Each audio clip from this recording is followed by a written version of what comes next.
And we are live. Hello and welcome to the Lyon Show. I'm your host, your favorite business coach, Robert Lyon. Today we have the great pleasure of talking to Andrew. How do you say your last name? Weiss. Yeah. Andrew Weiss. Andrew Weiss is a public speaker and a sales coach. He's done lots of these virtual events and he's broken Guinness Book World Records and he helps businesses grow faster. He's just an awesome guy. Lots of information and just an awesome dude. So why don't you tell everybody kind of who you are and what you're all about? Yeah, so public speaking and sales coach. I also have experience running accountability groups to help people get guaranteed results with goal setting. And recently, within the last year, I helped run a virtual event called PodFest Global, and we broke a Guinness World Record for world's largest virtual podcasting event within a week. And we're looking to double that record here in the next month or so and keep the momentum going. That's so cool, man. So, what platform did you do? What marketing did you do? Like, how did it all kind of come together?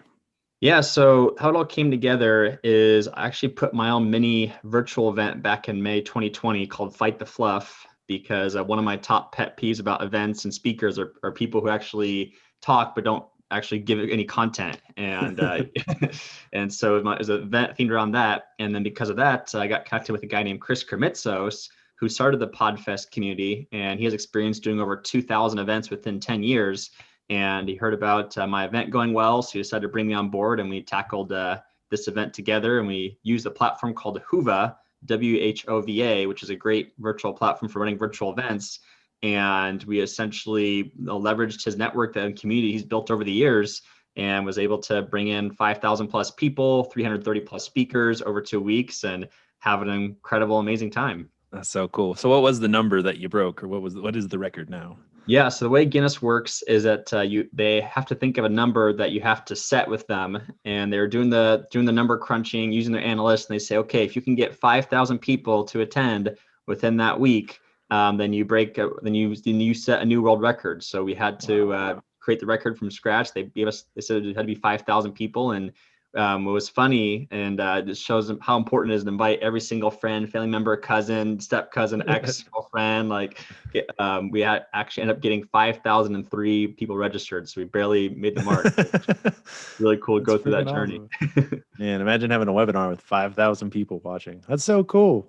Yeah, it was really fun. We had the way we did is we have multiple tracks running at the same time. So I'll have like an audience growth track, we'll have like a storytelling track, we'll have a monetization track, and they'll all be going at the same time. So as an attendee, you can kind of see which track you want to check out at which times of the day, and have multiple options to choose from. And then as event managers, that way, yeah, you don't have 1,000 people in a room. You have 300 people in 3 separate rooms. So it's slightly easier to manage. Yeah. Yeah, that sounds pretty awesome. So I saw you're a public speaker and a coach. So what kind of got you started down this path, or what's your story behind that?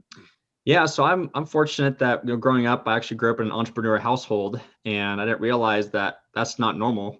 The fact that my father at a young age taught us that it is possible to set your own hours, work when you want to, not have a limit how much money you can make. And I always had that inspiration growing up, thinking, geez, that's what I want to do. And when I was in high school, I joined a program called the Young Entrepreneurs Business Week, and it's a program that's especially tailored to teaching high school students business skills. And I loved the program, learned how to start my own company within a week, a hypothetical company. And then I went back and interned for them. And then when I was in college, I did Toastmasters. And when I was doing Toastmasters, I got voted the top public speaker in all of Central and Southern Oregon at 22 years old. And so I'm going, okay, I'm good at this. I enjoy it. This is fun. And so out of college, I actually ended up getting a job with the Young Entrepreneurs Business Week, and I got paid to travel around Oregon, giving presentations to schools, organizations, companies, teaching professional skills, and gave over 1,000 presentations in 3 years. And when you learn how to engage the audience of a group of high schoolers who just want to text and give you sass the whole time, you learn how to engage a lot of different groups of people. That's for sure. Oh, I'm so jealous, man. My public speaking career has been all imaginary so far. Well, that sounds like the way to do it. It's the number one fear in the world. So I don't blame you for that. It's not your fault, actually. It's an evolutionary deal. Yeah. Yeah. No, I just love the idea of just doing public speaking things. Do you remember like on all those thousands of speaking gigs, do you know what the topic was? Oh, yeah. The topic was teaching professional skills to high school students. And so I nice. Anywhere from how to do job interviews, how to become better public speakers themselves. We talk about how they can have proper etiquette, So really it depended on each setting. And that's actually one of the rules about being a public speaker, is that it's not about you, it's about the audience you're speaking to and what you believe best serves them and best helps them out to get the most value possible. That's awesome, man. Well, that sure takes some confidence to go on 1,000 stages and talk to that many people. So, what are your tips on confidence? Yeah, so one thing I learned recently is that confidence is actually a lagging indicator rather than a leading indicator, in the sense that you can't just cross your fingers and hope you become confident someday. You need to go out and do things and develop your skill sets. And for the scientist community out there, there's a fancy word called neuroplasticity. And essentially, the more you do something, the better you get at it. And for those who have experience, driving a car, I don't know about you, Robert, but the first time I drove a car, I got in and I was like totally freaking out. Where's the gas pedal? Where's the brake? Like I literally thought you had to push both of them at the same time. And luckily my dad was there to help teach me. He's like, no, Andrew, like lightly press the gas, don't touch the brake. Like, because I'm used to like the go-karts when you have to press both or something. Right.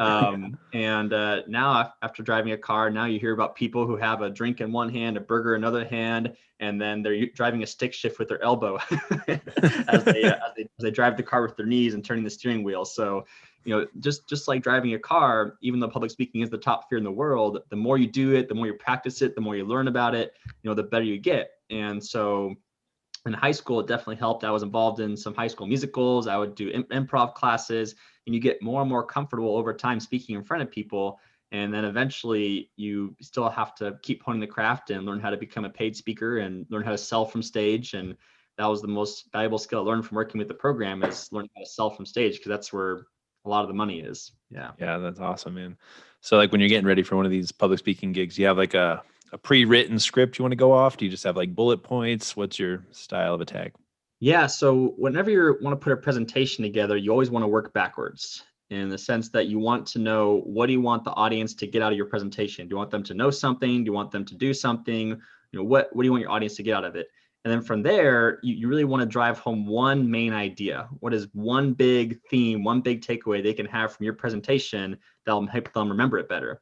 And when you're laying out your presentation, you really want to lay out, each person is different. Some people, they absolutely need to memorize everything because they're good at it. They know how to do that. Other people, when I coach people about public speaking, I highly recommend having bullet points, because if you use your bullet points kind of like note cards when you're giving a virtual presentation, for example, it's a lot easier to remember your content and be able to speak genuinely, speak authentically, versus trying to memorize everything. You might mess up on it. And so I highly recommend, when you're putting a presentation together, having bullet points, because you should be such an expert on the topic that you can expand on each bullet point as much as you need to.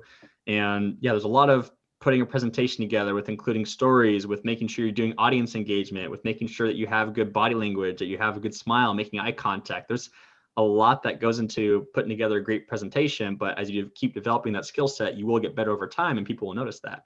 That's awesome, man. Do you have any tips for making a really engaging story? Yes. So let's see here. Tips for keeping an engaging story is, you want to start right where the action is, and making sure you do that. And so let's say you get up on stage. So there's a great book called, I think it's Speak Like Churchill, Stand Like Lincoln. And it's a great book on public speaking. And one of the things that they mention in the book is the importance of the power pause. And so before you give any kind of presentation whatsoever, you really want to get up there and just be quiet and just let the audience kind of tune in and listen in and go, what's he going to say? What's going to happen? And one of my favorite stories about the power pause is Mark Twain. He actually went on a speaking tour talking about what it was like to travel outside the US. And when he came back, for one of his first presentations, he just got up on stage and just went silent. And he didn't move, didn't say anything, and the audience was like, what's going on? And then all of a sudden they just started bursting out laughing at at the fact he was silent. And that's when he knew that he had the energy that he wanted to bring, and he was able to go into his presentation and wow them with the stories and be able to do that. So to answer your question, so before you give the story, make sure you have that power pause. And then once you give the story, you want to start right where the action is, and talk about something that happened in the middle of the story, and then go back and give context, and then you go back to the present and then have the takeaway essentially.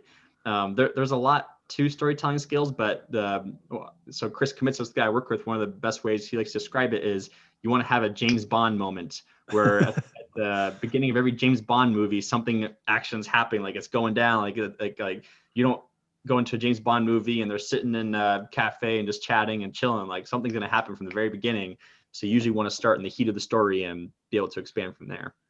I got to give you kudos, man, because I do a lot of copywriting and a lot of like studying stuff. And whenever I'm trying to figure out how to make like the best story, it always gets boring. So you made it exciting right there, man. You're like James Bond, make it exciting, go from there. Yeah. So cool. Thanks. Well, Yeah. I think you got me excited about public speaking. So what really excites you about public speaking, and maybe public speaking also like going forward with this whole virus thing? You got to do it virtually. So what are your thoughts on that? Yeah. I mean, I was fortunate enough to start building my virtual business before COVID hit the world. And the way I adjusted is, going from regular presentations in person to more virtual presentations. And some people, they've been in the virtual presentation industry for a long time, so I'm sure they're killing it. But that's how I've adjusted my business, is helping people get virtual speaking gigs. And I count that as, doing a show like this. I count that as speaking in front of groups, in front of organizations, speaking at other Toastmaster opportunities, and making sure that you're really putting yourself out there. And so as far as I've adjusted, just really making sure that you recognize right now is actually one of the best times to ever be speaking in the history of the speaking industry, because you used to be lucky if you're able to book 100 and 120 gigs a year, because you have to fly to one place, stay at a hotel, speak the next day, then fly home, and then recover, and then maybe get booked out again.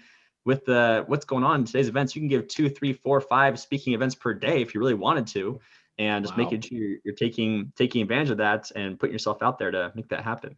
You got any tips for booking virtual speaking gigs? Yeah. So one of the first things you want to do is list out where you want to be speaking. Who do you want to be in front of? Are you a wellness coach who needs to speak to more yogis? Are you a doctor who needs to speak to fellow doctors? Once you recognize where you want to go, you can start to have a sense of how to actually get there.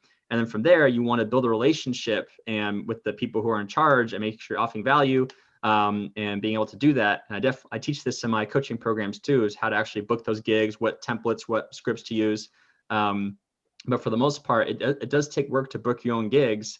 And I love that you got to have the philosophy. I like that Gary Vaynerchuk mentions, where if you never ask, the answer is always no. And so making sure you're putting yourself out there, asking to speak, make sure you're a great speaker, have a highlight reel, and put yourself out there. Awesome, man. Is that what your coaching is mostly focused on, or do you do like a bunch of different stuff? Yeah, so I specialize, and it really depends on who I'm talking to. I believe in the philosophy of helping people to 10x their investments and reach results 10 times faster. So some people, they want to reach faster results by getting speaking gigs. Other people, they want to reach faster results by doing launches. Other people, they want to get faster results by working on their mindset.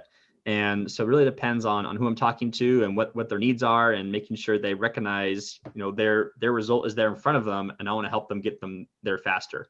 And in my opinion, public speaking is definitely a great way to do that, because you can have one-on-one conversations all day long, but sometimes it's easier to talk to 100, 200, maybe 500 people at a time and make 5, 10, 20 sales at once, rather than trying to have one-on-one conversations and being able to grow your business at the normal rate everyone else is, essentially. Well, you just blew my mind, man. All right, so $1 million question. How do you 10x your results faster, man? What's the formula, or what you got? One thing that people need to recognize is that time moves slower when you do things faster. And an example of that is that once you recognize that, you go, okay, I guess I do need to accomplish things faster. And that's one of my top cringing moments, is when people try and set a goal for themselves, but they don't put a deadline on. And so once you recognize that philosophy, so this all came about, I follow a guy named Benjamin Hardy. He's one of the top writers for medium.com 4 years in a row. He's a 7-figure entrepreneur at just 29 years old. He has a family with, I think, 6 kids now or something like that. And busy. What? Busy. Yeah. Yeah, very busy. Yeah. And one of the things that he quotes is that Neil Patel had the quote of, how do you accomplish your 10-year goals in 6 months?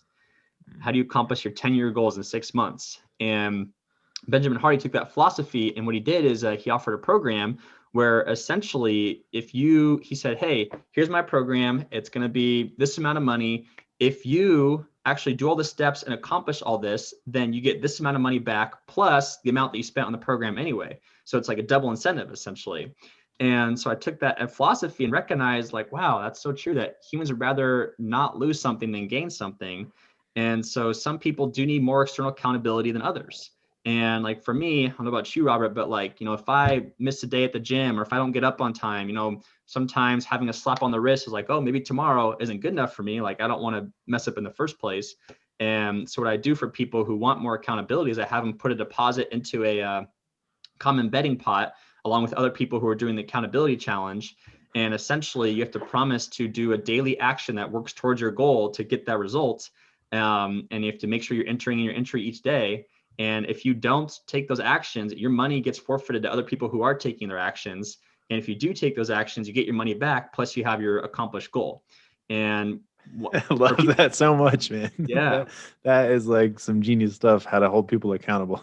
It's been fantastic. It's had a 100% success rate so far. It's helped people lose, I think it was like 20 pounds in 45 days or 15 pounds in 45 days.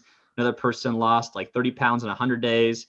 I've helped 4 people reach $10,000 in a month reaching that method so far.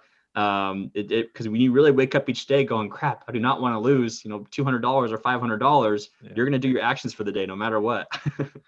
Yeah. Well, just the human like psychology is we would rather get away from fear than go towards, benefits. We're like, I don't want to lose that. And they're going to do it more likely than, oh, I could work out today. That is awesome. So what do you do for people that just don't move fast? Yeah, I say you got to do the accountability because it's a great conversation. I'm in another mastermind currently called Iron Sharpens Iron ISA. It's run by a guy named Aaron Walker, who's friends with Dave Ramsey. And in my group, we talked about how a lot of people. I mean, it's a whole thing that some people know their why behind things. Some people don't know their why, and even people who have a strong why know why they do things. They still don't do the actions to accomplish their why because there's no accountability in place. And so really recognizing, and the thing is that people have different levels of internal accountability and external accountability. Like some people are able to get something done no matter what prize or what consequence you have for them. Other people, that's the only time we get things done is if you have a consequence or if you have a prize. And so going back to it depends on what each person's personality is and what they can handle, what they can, how fast they're looking to accomplish something. You really want to make sure that if they want to get something done, that the right factors and environment is in place to make sure that gets accomplished. I love it, man. So I guess when you're taking on these coaching clients, do you help them figure out like what their end goal is first? Because I feel like that's like the missing ingredient for most people is like, yeah, I want to be rich, but they don't know how to do it. They don't know what they really want. They don't even know what rich actually means. So how do you help people like figure that out? Yeah. So what I do is the way I operate is I meet people. I see if how much value I can provide them whenever I meet them. I see if there's an opportunity to help them, and then I do a consultation call with them. And in that consultation call, that's when I really do a super deep dive strategy onto their business and their life and talking about what is holding them back. What do they really want? Why do they want those things? And just help them get absolute clarity on going, oh yeah, I guess I never thought about it that way. That would be super helpful to recognize, or, oh yeah, that is a good path I should be taking right now. And so really helping people get that clarity, like you said, is super crucial, because if you don't know what you want, guess what you're going to get? Yeah. not what you want. And so helping people recognize what they want and why they want it, I personally believe is definitely one of the most important things someone can do to make sure they achieve what they want in life. Yeah. So you help them figure out what they want, and then you put like a daily habit that they have to do, otherwise they lose their money or something like that. Or just that's the incentive, right? Is that kind of? Yeah. Each person, some people need the accountability, some people don't. They're just like, just tell me what to do and I'll go do it. I don't need accountability kind of thing. But yeah, basically right now I'm doing an unlimited coaching model. And so when people work with me, they get unlimited access to me where they can book calls with me during the week. They also can message me throughout the week as well. And basically kind of giving them the forest from the trees and also helping them balance things. And because the issue is it's the 4 models of thinking. I'm not sure so I know this is a fire hose of information today, but for those who are listening in, it's things we know we're good at, things we don't know we're good at, and also things what we know we're bad at and things we don't know we're bad at. And so if you're not working with a coach, if you're not working with someone who can recognize for you what you're good at and what you're bad at that are in your blind spots, then that really has a huge difference in you being able to move faster and accomplish things faster. And that's why I love giving this unlimited coaching model, is because I'm constantly helping them, by their side, helping to oversee, things from an outside perspective, letting them know, hey, like, here's your opportunity, here's your clarity, here's what your next steps look like. and here's your encouragement, here's your motivation for the day. And it really helped. It really is a great feeling for my clients knowing, oh my gosh, like I got this. I can take on the day because, you know, I have someone else by my side who's willing to help me. But at the same time, you know, of course, you can't rely on coaches like me to become successful and become accomplished. Like, you want to use coaches as like a booster, as like booster rapid achiever, because the way I envisioned it is like, you know, I used to do Spartan event races where you have to like run over obstacles and jump over walls and stuff. Like, whenever you have a goal for yourself and a result for yourself that you want to achieve, you know, there's a wall there that you get over to accomplish. And if you say, hey, you know, throw me over this wall, you know, that doesn't benefit you because you never learned how to get over walls. But if you have someone who's giving you that little boost and like making sure you have like their tools, resources to get over that wall, but if you know at the back of the mind you're getting over that wall no matter what, that's what's most important, because no one should believe in you more than you believe in yourself. And it also recognize you want to have every tool, every resource at your disposal. That's what a coach is there to do, to help make sure you still get over that wall regardless. Oh man, you got me fired up now. I'm gonna go do some Spartan stuff. So Yeah. you said something really awesome, and I love it. So you help people also figure out what they're not good at, so that they can move faster. That's like kind of revolutionary in my mind for some reason. But mind talking a little bit about that? Yeah. I mean, I believe so I forget who brought this up. I think it's Dean Graciosi. He's also he's a top influencer in the space, and he mentions a lot how, you know, it's unfortunate that people in school were taught how to fix your weaknesses, when why can't you just focus on your strengths and then recognize what you're good at and then use that leverage and power. And so as far as you bringing up helping people realize what they're not good at, it kind of goes back to, you know, the greatest trick that the devil ever pulled is making the world believe he didn't exist. Whereas if you don't know what you're not good at, you don't know what's holding you back. And once you can recognize what you're not good at, you could say, okay, now I know this is my weak spot. How can I leverage that? Or how can I approach that from a new perspective to make sure I am using my strengths more? I am using my superpowers and getting where I want to go much faster. That's so cool, man. And then in a world of so many opportunities and just multiple things that we all want to do, what is your take on like focus? Should they only do one thing at a time, or is there room in life to do multiple things, or what do you think? I think that the man who chases two rabbits catches none, or man or woman. Yeah. And like being an entrepreneur, I definitely have shiny object syndrome. And one book that I definitely recommend for people that was recommended to me by my mentor is called The One Thing. I think his name's John Keller. I want to say he's the guy who started Keller Williams.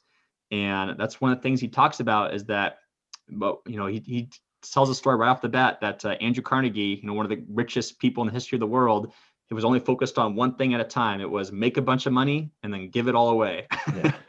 And so every day he was just focused on how can I make more money? How can I make more money? How can I grow my wealth? And once you start to master a skill and focus on the one thing, then you can continue to focus on other skills and other developments. So always the more focus, the more precision you have, the better. And it's just like when you have multiple tabs open on a computer, like, are you going to be more productive with 10 tabs open or more productive with one tab open? And I'm willing to bet you'll be more productive with one tab open. Yeah, totally. I don't know. I was talking to somebody and she said that you could do everything. And I was like, I don't think I can do everything. I feel like I'll spread myself too thin, and I need to just pick the one that means the most to me in a way, or the ones that's actually going to get me to that success that I created, you know. I think that's just really key. Yeah. So Well, I would say you can do anything, but you can't do everything. That's how I would adjust. Yeah. I like that. That's really good, man. So you got any virtual summits coming up, or what are you up to these days? Yeah. So we actually have currently, we're going for another Guinness World Record. We're calling it PodFest Global again. And we're going to hosting that. The pre-week is going to be called VidFest. So it's everything focused around video branding, live streaming, YouTube, it's anything around video essentially. That's that pre-week is happening February 22nd to the 26th. And then, excuse me, and then we have PodFest, which is March 1st to the 5th, where we're going for another Guinness World Record to hopefully get more than 10,000 people to attend this event. And we're looking to bring in more than 350, maybe even 400 speakers at this awesome event. And if you want to check us out, definitely go to Eventbrite, type in PodFest Global, or join our PodFest community on Facebook or on Instagram.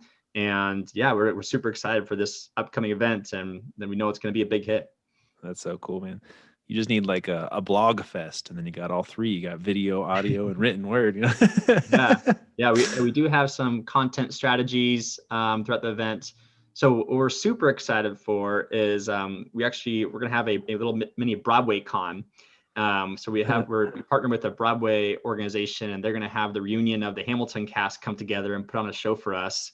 So we're super excited about Jealous. that. Yes. That'll be super fun. So while you're working hard and learning during the day, learning from some of the top speakers and content creators in the world, at night, we're going to have a big grand showing of this amazing Broadway group who's going to come on and sing for us and put on a show and make sure we're having fun during the event too.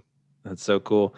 What was the video one? It's about video branding and just building like a video presence. Are you big on that? Yeah, we're calling that VidFest. And yeah, essentially, Chris, the guy who founded it, whenever he went to VidCon, he felt that whenever he went to all these other video branding events, that people only knew you based on how many subscribers and followers you had, and they didn't appreciate you for the actual content you're able to produce. And so he has created this community of people like, hey, we don't care how many subscribers or followers you have. We want to make sure that you know the knowledge you need to get to where you want to go, and we're going to treat you as how you deserve to be treated along the way as well. And treat you with respect and honor your artistic passion and honor your creations essentially. And so, yeah, we've hosted, for Video Fest, we teach people how to monetize their YouTube, how to grow more subscribers, how to monetize live streaming, how to get bigger social media audiences. Basically for people who like to leverage YouTube for their brand or any kind of video branding, we bring in some of the top experts and content creators in the world to give examples like, hey, here's where I used to be, here's what I did, here's where I am now. Here are new innovative strategies not many people know about, but if you capitalize on this now, you'll achieve and accomplish this. And just really making sure people get the resources they need to be successful in the video branding space. Yeah, I love that. I think video is the way. And listeners, whenever we make an episode on YouTube, everybody freaks out. So I think everybody will be very interested in that. That's so cool. Yeah. And how did you get introduced to these guys? Or is this like your company, or is everybody just coming together? Yeah, this was when, after I did my virtual event in May, I got introduced to him after the Fight the Fluff event. And yeah, I've been working with them since August of 2020. So we're coming up on 6 months yet? I think it's almost 6 months. Actually, we did get started in June 2020. So that is almost 7 months now. And yeah, we're super excited too. We're going for a live event in June 2021. And so we're excited to be able to do that and make sure my camera's, there we go. Yeah, live event in June 2021. I think it's the Hilton in Orlando, Florida. So we're super excited for that. Well, that's so cool, man. Well, I really appreciate you coming on the show today, man. It was just absolute pleasure. Got tons of gold nuggets. Is there anything else you want to tell listeners before we head off? Yeah, I'd say the top pieces of advice I like to tell people is that whenever you want to do something, find someone who's already doing it and study what they do and study what worked for them. And also make sure that your environment shapes your success, because if you surround yourself with people who say, oh, you can't do this, or, oh, you should do something else, like, oh, why even try? Like every little, what's the word? Every little backlash adds up very quickly. And so wherever you want to go, make sure you're finding someone who's already done it, has already achieved it, and they know exactly how to get there and how to help you along the way. And so, yeah, I encourage anyone who's listening in that whenever you want to achieve something, making sure you follow someone who has achieved it while making sure that you do it in a way that aligns with you, and recognize that the solution is always there. And as I like to say, get the people going, make it happen. Hell yeah, man. Do you have any tips just on helping people get into that winning mindset or into that positive mindset? Like, you seem like you have a great take on that. What do you think? Yeah. So I actually recently posted a quote by Teddy Roosevelt, and he talks about the man in the arena, and how if you are in the trenches, you're putting in the work, you're failing, you feel like you're not moving at a fast enough pace. Recognize that at least you're doing anything, because it's just so easy for people to sit back and laugh or criticize and make comments on it. But if you're the one who's actually putting in the work, as Ben Hardy is saying too, at least you're doing what you want to do. And so recognizing that. And I love a great quote about mindset. It's a guy who, I forget his name, but he's like one of the top tennis players in the world at one point. He only had one arm during all this. And he said, I don't know if a positive mindset works, but a negative mindset does. And the way I interpret that is, if you have a negative mindset, of course it's going to bring you down. Of course it's going to make you sad and angry and depressed and hold you back. Versus having a positive mindset, like he's in my opinion, he's making fun of all the cynics, like, oh, what's the point of having a positive mindset? But at least that it's having a positive mindset is not going to bring you down, make you depressed and sad and negative all the time. And for me, I believe that life is short. We're lucky to be here. I think what Gary Vaynerchuk says, we have like a 1 in a trillion chance of us being here. And so, it's, you only live once. And that's why I definitely believe in having a positive mindset, is just being grateful and happy to be here and living life to the fullest. Yeah, I totally agree, man. Why don't you tell everybody like the best places to get in contact with you and the best places to find you?